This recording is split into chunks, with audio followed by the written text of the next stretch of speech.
This episode is brought to you by 9 a.m. Health. 9 a.m. Health, diabetes care that fits your life.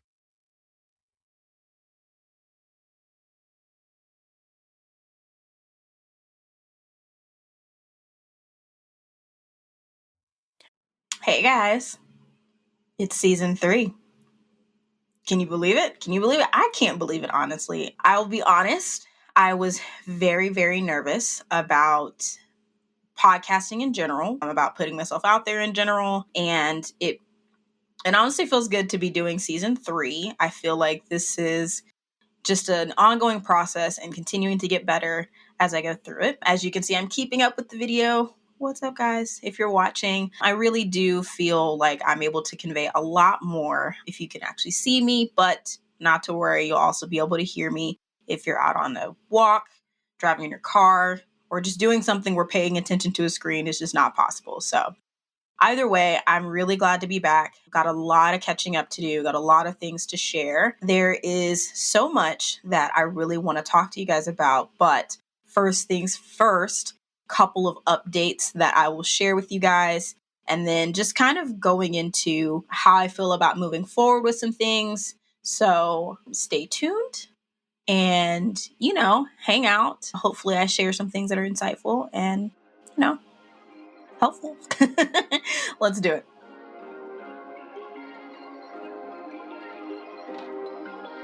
Perfect. You're listening to Healing in Hindsight, your no BS source for thriving with diabetes. What's up, guys? I'm Taylor Danielle, and it's my goal to help millennial diabetics like myself live an amazing life without your diagnosis getting in the way. I get it. I was diagnosed back in 2015 with type 2 diabetes, and it was really hard to find people around my age to understand how to travel, socialize, or even have meaningful relationships. But I feel like with a focus on mindset, perspective, and nutrition, together we can take back our health and our lives. Consider this the red table talk, but for diabetics. Minus the entanglements, though. So let's do it. Welcome back. If you are new here, hi, my name is Taylor Danielle, host and owner here of Healing in Hindsight. Welcome aboard. If you have been listening for a while, welcome back. I'm excited for you guys to be here, to just catch up and all of the cool things that are coming this season. I've got some great guests lined up, but also some changes to the show as well. You're not only going to get one episode, but 2 episodes per week. I know that seems like a lot. And, I thought really hard about it. And I really just felt that I didn't get a lot of time with you guys, honestly, because I truly love perspective and kind of allowed the guest episodes to take over most of the season sometimes. So to even things out, you're going to get solo episodes from me every Tuesday and then guest episodes on our usual Thursdays. So I got a lot more to share with you guys and just, keep track of my journey and the things that I'm learning and feel that, might be helpful for you too, but don't want to lose those cool perspectives and awesome people that I'm meeting along the way. So with that being said, let's just start with some updates. I've recently gotten all of my doctor's stuff done just in time to keep you guys updated on what's going on. Now, I'm sure you saw the theme of the episode. It's resetting when you've fallen off, trying to get back on the saddle when things didn't necessarily go as planned. And that is the case with me. So my last A1C update with you guys, I was at 7.5. I was really excited and proud of myself, honestly, because I worked really hard to get my A1C down. Now, granted, it's not the best number, but it was the best A1C, honestly, that I've had since I've been diagnosed. And yes, that says a lot because I spent about 2.5 years in denial and then trying to find my way and still had some crazy A1Cs, but I'm truly on track to getting that down. That being said, this last round, I let a lot of things get in my way and I, definitely did not do as good of a job with stress management as I in hindsight would have liked, but that's okay because I'm continuing to learn. I'm continuing to make shifts and pivots to ultimately get myself back to a controlled state. Because at some point I was, right? Before I was diagnosed, I was in, A1C was fine, blood sugars were fine. So that is still the goal, right? So my last A1C was 7.5. My current A1C is now at 8.3. So definitely some movement there. I'm glad it didn't shoot up too high because I probably would have been really defeated, but definitely some work to do. And something else that came up in my, most recent testing was that my bad cholesterol was a little elevated. I tried to think about, what have I been eating that would aid to that? So I've been doing some research and trying to break down, a lot of what I've been eating. I have been a little bit more cheese heavy. I don't recall if that aids to cholesterol. I know red meat does, but I don't eat red meat that often. So I don't know, but I will be digging into that and trying to determine ways that I can just keep my cholesterol in check, because one thing that is, a lot more prevalent, not only just based off of the American diet, but in general for a Black woman, is that heart disease is a thing and we're, pretty more likely to have it or even just, deal with a heart attack. So I don't want to just forget about all of my other functions, on top of my diabetes, but wanting to make sure that I protect my heart as well. Because, without that, diabetes is like nothing, right? So A1C went up, got a little bit higher bad cholesterol levels than normal. They weren't super high, which, makes me feel good about at least that it wasn't like this crazy off the chart thing, but something I am going to keep track of in order to ensure that I am not so hyper focused on one thing, I forget about others. So yes, there's some disappointment and, especially when you're running a business and podcast, based off of a diabetic lifestyle and things like that, it can feel really defeating when you have a moment where like it doesn't seem like you're progressing. But I do feel that I am, and the fact that I'm learning a lot from it and so much has already changed, while I was getting all that testing done and even up to now. So I feel really good about where I'm moving to, and that I am finding not only a routine that works best for me, but a medical staff, honestly, to help me. I'm not just seeking the help of my primary care, which is what I was doing. I mainly was being managed by my primary care physician for my diabetes stuff. And I think that is something that I finally looked at that may need some additional support. So that being said, along with my primary care, I actually saw a dietitian. Now, I've never had an issue with nutritionists or dietitians and things like that. I did see one when I was first diagnosed, but she immediately went to just like, you can have things, just carb count, just take the bun off of, one part of the bun off of the burgers, things like that. And not to say that some of that doesn't make sense. It was just really difficult at that time when I was with somebody who ate anything and everything, and it didn't phase him. It didn't, and wasn't considerate, about when he would buy food for the both of us, that there were certain things that weren't the best choices for me. Wasn't his diagnosis, wasn't his concern. And we'll just say that's okay, for where it is. But, I am now in a better place of thinking through what other areas of support can I have? I can't just put all of this on one doctor, and for a long time, they're professionals that I never even considered because it was never brought up to me until I started, speaking with others in the community and like finding out what they were doing and stuff like that. So I honestly, I scheduled my dietitian appointment on a whim, actually. I was scheduling my labs to do my A1C and all that stuff like that. And I can't remember what it was. I was actually looking at the clinical chain, I guess you can call it, for an endocrinologist, but the one in this particular chain doesn't treat diabetes. She's more for like pregnancy and stuff like that, or like thyroid or something. Anyways, so I think I saw an option to schedule with a dietitian in the midst of like looking for a diabetic treating endocrinologist, if you will. And so I typically go for female doctors. No shade to male doctors. It's just hard wanting to be heard and not have a gender bias. Now, hold the phone on that, okay? So I connected with a female dietitian, and after I did my labs, she was able to see me like same day. So I did my labs, and then like 2 hours later, I came back and I saw her. And I did get a endocrinology referral from my doctor, but the clinic that it was at, they were out of my insurance network. And I really just wasn't comfortable going out of network and paying out of pocket so much more because, obviously these clinics don't advertise that. So when I, reached back out to them after they got the referral from my doctor, and I was like, how much would it cost? Let's just say it wasn't worth going, because I would also have to pay for any labs and medication, everything afterwards. So I sought out a endocrinologist that was within my network, and he is a male. And so I mainly was okay with going forward with him because he had a lot of great reviews.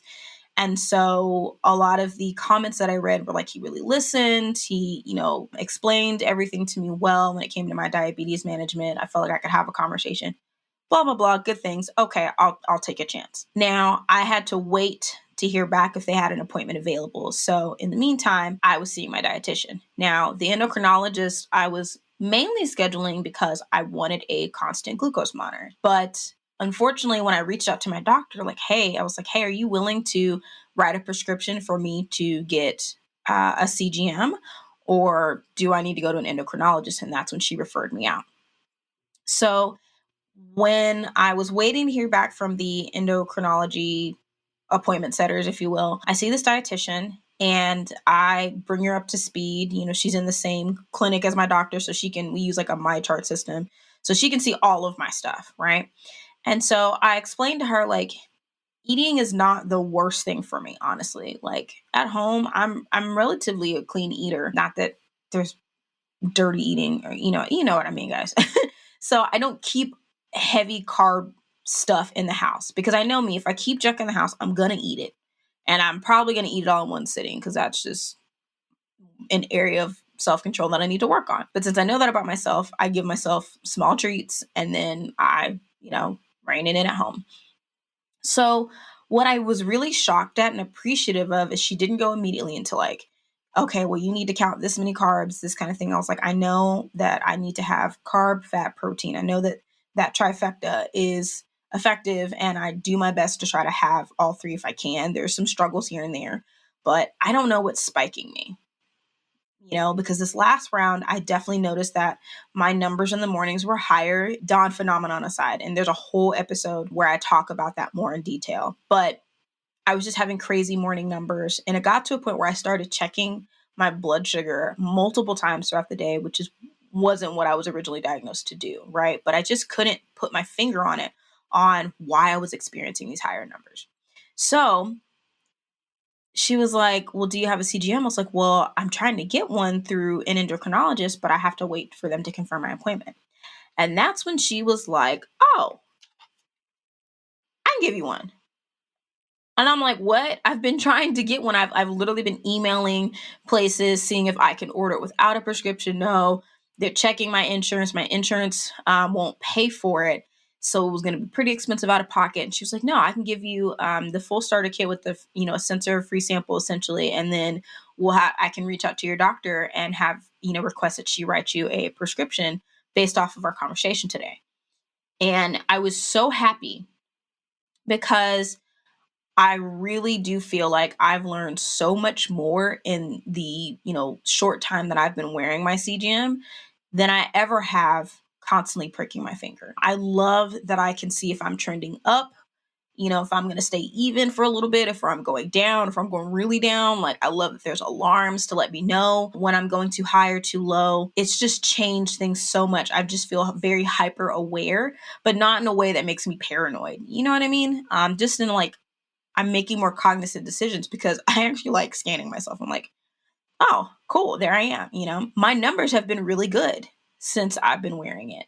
Now, in the midst of the Texas freeze, I did run out of medication. So, there was a piece of it that I recognized was not having my meds and having those higher numbers. But I went in to do my labs fasting and my glucose numbers were great, honestly, without my medication.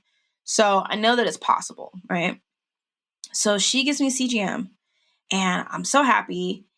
But I still decided that I was going to continue with the endocrinology appointment once they confirmed it, which they did. So again, this is my first time seeing one. I know, or I feel like I've heard in the type 1 space, it's like an automatic that you're going to see an endocrinologist on top of your primary physician, right? But it doesn't feel like that's pushed for us to do in the type 2 space. At least for me, it wasn't. I was told about getting diabetes education, but nobody really kept up with me. I was, given some pamphlets, so I guess it was up to me to schedule it. Not saying that your doctor should have to do that for you. Just for me, it wasn't emphasized enough for me to honestly get a clue and remember. But at the time when I was diagnosed, I was severely in denial too. So I'm putting it all on human error on why I didn't have a diabetes educator experience, right? But it never was brought up to talk to an endocrinologist until I asked my doctor about getting a CGM. So I find one. He has really good reviews. I go in and I tell him off the top, yeah, part of me coming in was to get a CGM, but my dietitian was actually able to get me one. And so I give him the rundown of my history for the past couple of years, what medications I'm taking, that kind of thing. And what I liked is that he was very cheerful. He had a very calm demeanor. I felt comfortable essentially as I was talking to him, and I felt like he listened pretty decently. I did mention that, I wasn't sure of what my ideal weight was because I recognize that does play somewhat of a role, but I think I might have opened up a can of worms because once I finished giving him the rundown, because I brought up the ideal weight thing because I told him I was, slowly getting back into the gym, trying to be careful of things, right? But I just don't know where I should be landing in terms of just I am at a healthy place. I'm not trying to do this for vanity's sake. This is a healthy weight for me. So what ended up, I didn't like the fact that that's what we spent most of the time talking about. He immediately was like, so based off of your height and your current weight, we need to drop about 30 to 40 pounds. And the rest of the time was spent talking about losing weight. And it is not that he didn't say things that weren't accurate or didn't make sense in the terms of, because I have diabetes on both sides of the family, there's a genetic aspect. Totally agree. And the more body fat that you have on you, the more insulin resistant you become. I do understand that. I just wish the verbiage used was different. And, everything underscore endocrine on Instagram, it's a New York endocrinologist. I really appreciate a lot of the statements that he's saying to his fellow colleagues, other endocrinologists, but to medical staff in general of leading everything with weight is so discouraging and can cause so many downward spirals for people because especially as honestly any diabetic, no, I'll stick with it. Especially as a type 2 diabetic, the stigma with us is that we're typically overweight, obese, and we caused our diabetes by bad choices. I've actually heard that being said. It's a series of bad choices, and that's why you're a type 2 diabetic. Now, I'm not saying that there isn't some truth to it for some people, right? I don't feel like it's a good generalization to say that, oh, you're type 2 diabetic, you caused it. No, no, that's not it at all. There's so many factors into why someone can develop diabetes. So please, guys, please do not make this about people who are diabetic caused it, especially type 2. Type 1s definitely didn't ask for it. I'll tell you that right now. One, there's so many other types. There's so many things that factor into what could cause it. Sometimes it's the food that we're eating and, not necessarily being educated properly on nutrition. There's so many things. So I would have appreciated if fat is the issue, then let's talk about my body fat percentage. Okay, hey, you're at this weight based off of this chart, which I know it's scientifically backed, but I just feel like how often are we checking this BMI chart? How often are we readjusting this? And please, someone honestly tell me. I mean, I feel like I'm going to Google this later still, because I've seen that chart for years, and I don't think I've ever seen it change. I've known for a while that I'm considered obese or slightly overweight. I've danced between those two.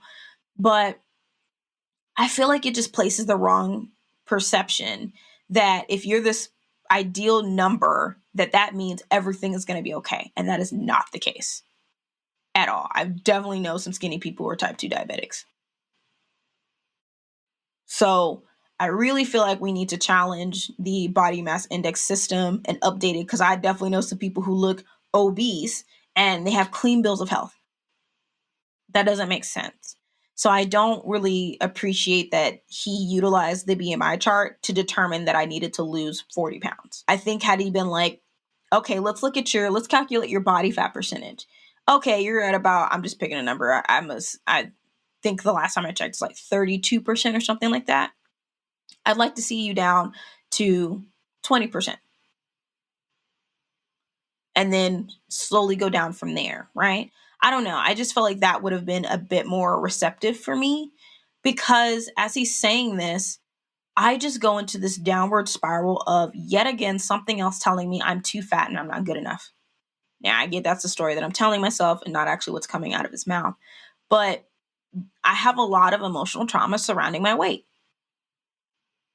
And I've taken a lot of time to even just be comfortable with where I'm at now. And, there have been some moments with my partner where I'm just like, I'm frustrated because, dude is ripped, right? And not that he judges me at all or anything like that. In fact, I think I make up more judgments of what I think he thinks of me than he actually does. I don't know. But it's one of those things that, when you're surrounded by the stigma of being the cute, petite, skinny white girl, which is what's pretty much blasted around all the time, at least when I was growing up, to now, okay, it's cool to be curvy, but we're going to take a lot of features of Black women and project them onto white women and say that's the ideal. You're still, white with silky straight hair and, big boobs, big butt, thin waist, whatever. And now that is added on top of that. And I'm like, these are features we've been having. So now why is that suddenly appropriate when it's on a white woman? Just stating facts here, or my opinion here. We'll say that. I'm just stating what has been seen, what is out there. It feels like fact for me, because people aren't paying attention to that. That, oh, now suddenly the curvy white woman is okay. But Black women are still, and other women of color too, are still kind of left out. So to go in this with the weight thing, I'm looking at from a racial standpoint, from just being a woman in general standpoint, from the societal programming standpoint, and now from a medical standpoint, that I'm too fat and I'm not good enough. And I just feel like there are just ways to talk through this. It is not that I don't agree that weight can play a significant role in any type of illness. Sometimes it is truly the factor in any type of illness. However, when you present to me that fat is the thing that is causing additional insulin resistance for me, I think there's room to adjust our verbiage to say, we need to look at how we can reduce the amount of fat on your body fat percentage. We need to try to take down to a healthier space. I don't necessarily need you to focus exactly on the number on the scale. The number on the scale will adjust accordingly. But I do feel like if we get into a plan that is more so trying to get some of this excess fat off of your body, it'll help with your insulin resistance. You'll start absorbing it better into your system. If you lose weight, that's cool. It's only going to further help, because it's not putting so much emphasis on your other organs. So they're not having to work overtime to keep up. I really hate how well I'm at, how good I am at rephrasing things for other people.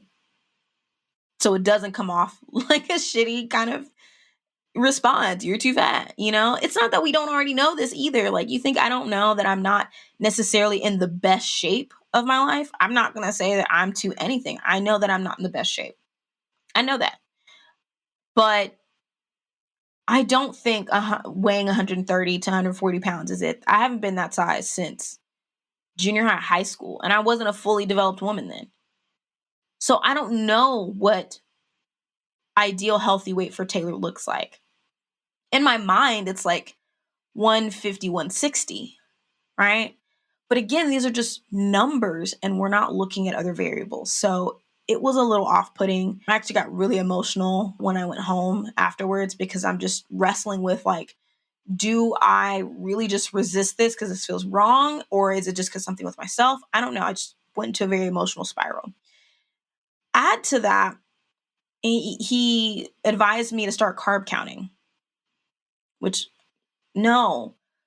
Like he said, I want you to download a carb managing app. I have the paper, prove it. I'll take the picture. I want you to download a carb managing app and I want you to start counting carbs. And that's when I did speak it for myself. I said, Doc, listen, not going to happen. Been there, done that. I've had Simple. I've had Carb Manager. I've had MyFitnessPal.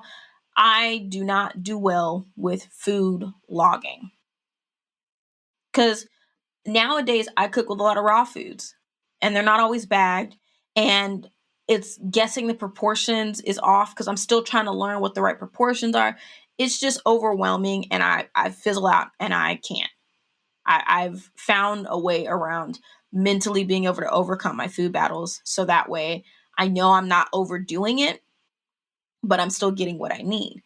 And so I'm like, I don't know how I feel about that. That's just not it just hasn't worked in the past. And his rebuttal was, I totally understand, but I'm not saying you have to log everything. Cause I told him, I was like, I have to log shit about myself all the time already. I can't handle another thing.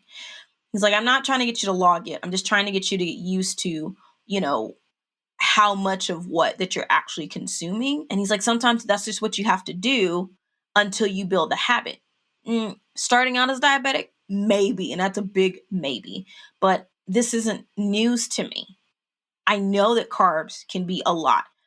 Doesn't mean that I'm over here going overboard with it, right? So that threw me off. And he told me to do 30 grams of carbs per meal and that I needed to eat 3 times a day. Because one thing that did come up is how often am I eating? Now, I will agree, I do not eat enough. I don't. I easily can go, a whole day and only eat once. you know? So 2 is about average, but breakfast is one of the meals that I struggle the most with.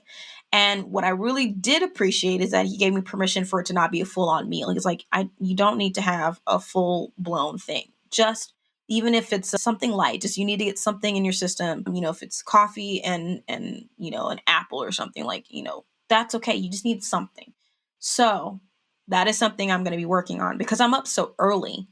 I was avoiding eating breakfast because I didn't want to check and it be skyrocketed because I ate, So I do recognize that. And again, with now having a CGM, I feel a lot more comfortable with it. But I'm up at 5 a.m. and like from 5 a.m. to like 9 is my time. And I'm usually trying to like journal, gym is the ideal. I try to get it out in the morning. And then, my shower, meditating, all this stuff, getting ready for the day. And then I'll have breakfast. I try to not have breakfast when I'm starting work, like give myself 30 minutes to just sit and enjoy it and take in that I'm having it and then jump into work and then pulling myself away, being able to actually break and have lunch. And again, not be super distracted. And then same thing with dinner. So, I do agree with that. And he also told me that I needed to do cardio, 30 minutes of just some elevated heart rate thing, which I have heard from another diabetic friend, 30 minutes 4 to 5 times a week. I only have struggles with that simply because getting to the gym in general is typically difficult for me. Part of it is just everything's in the house. And so leaving my house feels weird now. And I don't want to make my house my gym. My house is already everything, like literally everything. And it's just adding gym to it or, whatever. It's difficult. On top of that, I'm on the 3rd floor. So I'm mindful. I'm in an old complex too. So it's like, shit is thin, right? So jumping and doing all this craziness is hard for me. Now, I will say that if I did and could fit a treadmill or even like a Peloton bike or something up here, I would. I absolutely would. And I feel like I would use it, but I don't have space. I really don't. And I am trying my best to, just push myself to get out of the house and go for a walk and, go to the gym, things like that. And that's just the battle of, ooh, this bed is comfortable, sleep. Yay. That's really what I'm struggling with. I'm doing better, but tearing myself away, getting down those 3 flights of stairs, taking my dogs with me because they're super annoying when I don't, and getting some more movement, some more joyful movement, because when the weather's been beautiful ever since the stupid freeze. And I used to go on walks around the office building, when I was working from an office. And so now that my office is at home, I have to retrain myself in a way to do the things that I was doing when I was physically going into an office. I would like a physical office, like going to like a WeWork space if I could afford it. I really would. I absolutely would, because it's not that I demand work from home. I just would like the choice. And I think that's what companies are missing out on. Is just give people the choice. I would gladly come into the office 2 times a week for sure. I would, I just want the choice that it's not mandatory for me to do either. I can do one or the other, on days when it feels best. So I'm supposed to drop 40 pounds. I'm supposed to carb count. I'm supposed to do more cardio. The last thing that happened that it feels weird, but only because I guess I imagine that my doctors would kind of talk to each other. I don't know. But he actually scrapped my entire medicine regimen and is giving me a new one. So I was currently taking the Combiglize extended release. It's a metformin combo drug, essentially, along with extended release glipizide. Now, I will say my dietitian also stated that she wanted me off glipizide. Apparently, it tends to cause weight gain. I don't feel like I've had that issue with glipizide. I don't know. It does lower your blood sugar, but sometimes it can be too much. I don't know. But apparently, according to my endocrinologist, it's an older drug and it's not really used a lot. But I will say in diabetic groups that I'm in, people are still being prescribed it. So, his stance was like, there's just a lot more better options out there. So now he's putting me on, what's it called?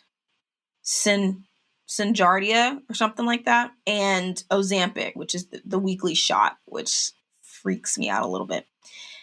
I think what makes me feel weird about this medication regimen is not only does it help with lowering your A1C, but they both also emphasize weight loss. Need to drop 40 pounds, right? So it's just like, ugh. The shot does scare me a little bit. And it's just because I have this kind of built up stigma in my mind that once you have to start injecting yourself, like you failed. And I know that that's wrong. My type 1, folks do it so often. They can do it in their sleep. They can do it while they drive, like all kinds of things. I think just for me, it's been built in that having to give yourself a shot feels like you've lost. You know what I mean? It feels like a progression versus, pulling back. Now, my dad is on Trulicity, but he's also on insulin too. But I get it. Like, I get that this, it's a once a week. It's meant to help lower your A1C and, drop some weight. And I think, if I remember correctly, he told me that once he had that combo, he actually had to take less insulin. So I will say it just felt weird of like, should I tell my doctor that I'm scrapping all of this and I just paid like 80 some odd dollars for 3 months worth of medication? I'll just chop it up to I've got some extra if I forget my pen or something. I don't know. Because it is what it is. Okay. Like I just wasn't prepared for that. But he was like, not necessarily. There's kind of an understanding in the medical community that we're specialists in treating diabetes. And so now that we're working together, like I'm kind of taking over your treatment. Your primary doesn't have to anymore. So I'm like, okay, I can get with that. But the shot freaks me out. Now he did show me, and the needle was very small and it's just long. I got to stab my stomach.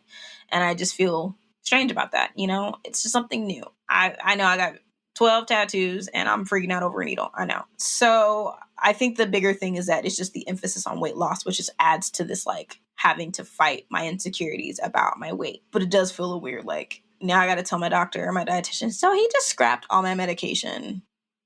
I'm still going to do it because I feel like I should give it a fair chance and see how I feel. It'll take me down from taking 3 pills a day to just 1 and then a once a week shot.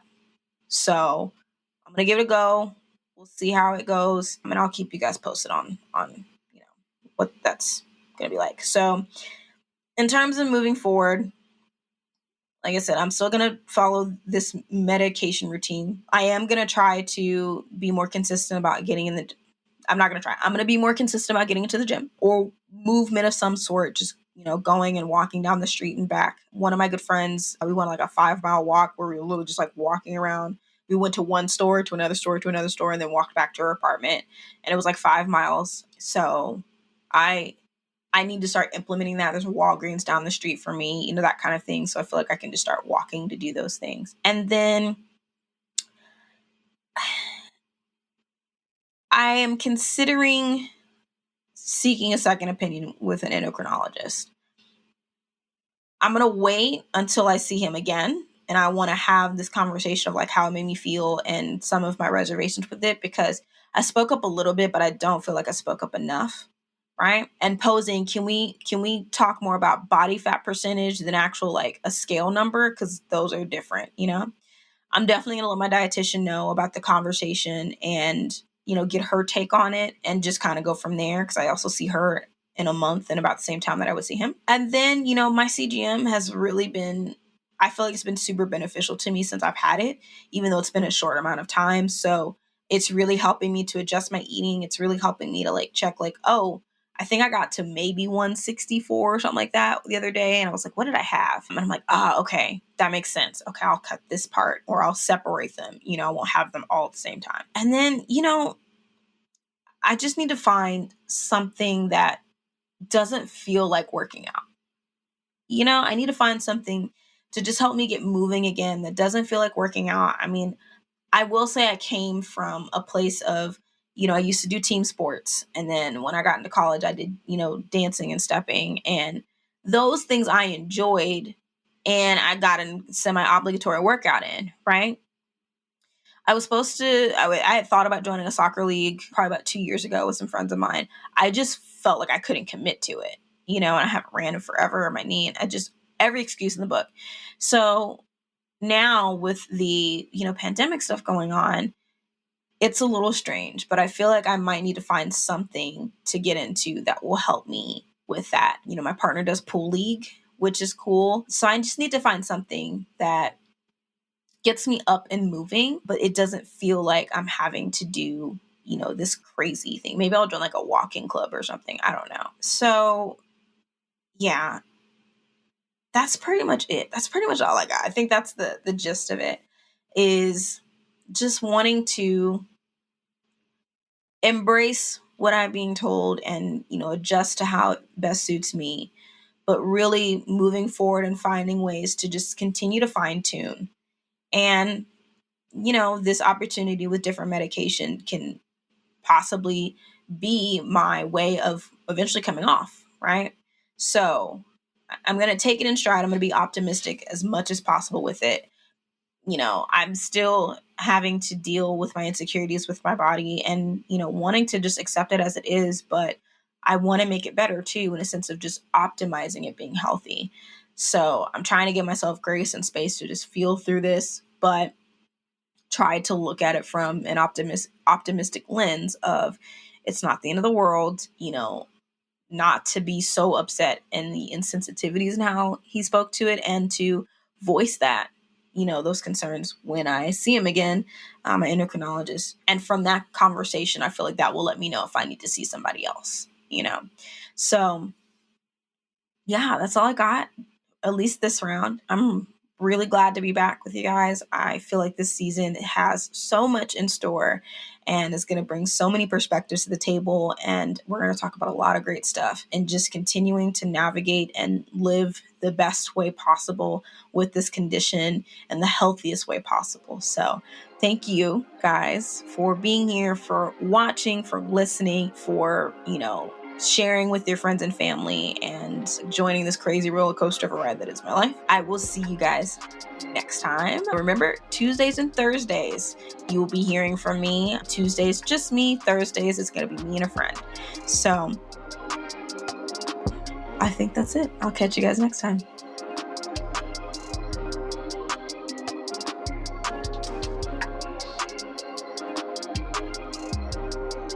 I really hope that you enjoyed this episode, and I just feel like, I know there's so many of us out there that struggle with trying to just stay on track with things. And sometimes we get knocked off and we just got to get back up and keep going at it. So that being said, please, please, please remember that everything that I am sharing is from my personal experience. None of this is medical advice. None of this is meant for you to take to heart. By all means, never do anything without speaking with your medical professional team. Always do your research and make the best decisions that fit you. What I do may not work for you, but do what's best for you. This is just general information, personal opinion. This is not medical advice, okay? So, thank you again for watching, and I'll see you guys next time. Coming up next time on Healing in Hindsight. I'm only human. And we don't know because we're just making up stuff in our head. We make up that this is going to be the end, but could we make up that this is only the beginning, or that there's something great for us happening on the other side of that?